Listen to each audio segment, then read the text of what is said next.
pretty devastating. And I don't care what you think all about it and you could justify this.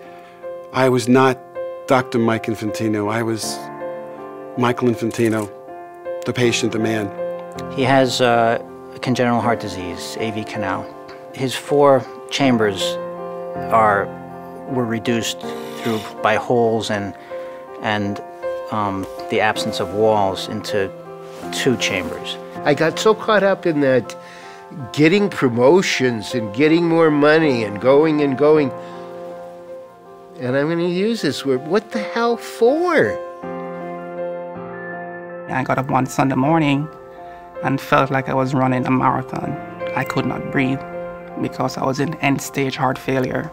Your heart's going to gradually weaken until you die. And that's going to be in the relatively near future. They're scared, you're scared. We open up our doors. We make them feel like family. The heart operation went very well. His purple cheeks and fingers and toes disappeared. They were perfect, beautiful pink right after the operation. Hey, guess what? And I'm like, what? We found your heart. The transplant, everything went fine. But when they threw the switch for my heart to start, it just could not start. I don't care if there's a tiny chance of life.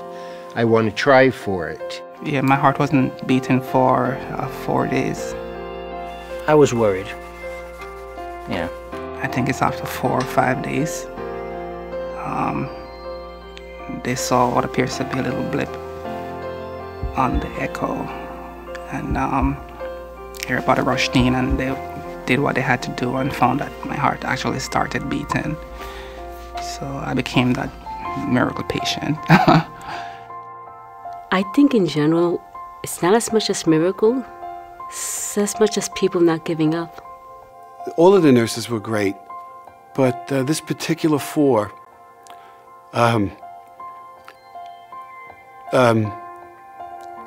they provided me with things that I had never seen as a cardiologist.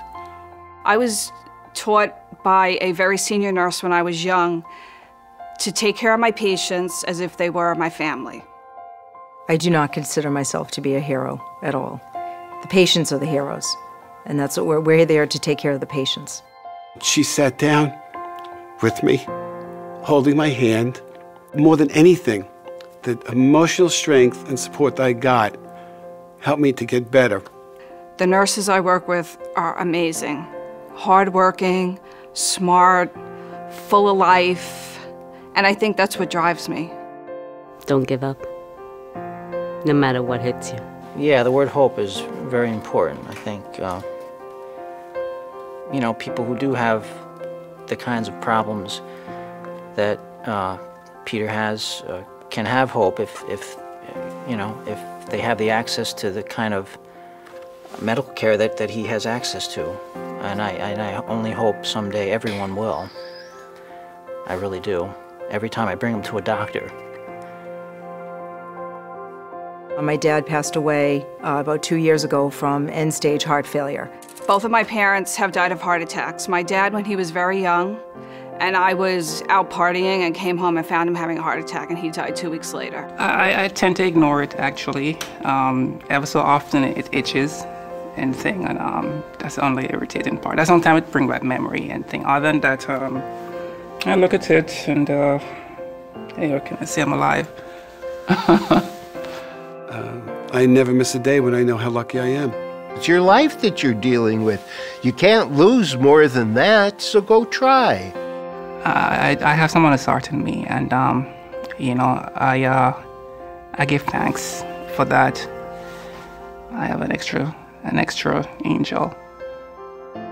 Oh, how do you feel when somebody says you got a life?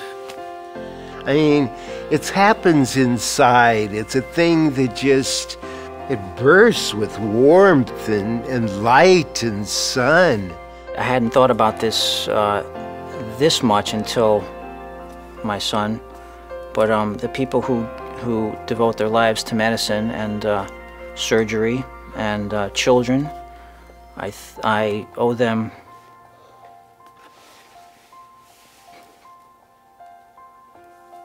I have a lot of tears. Yep.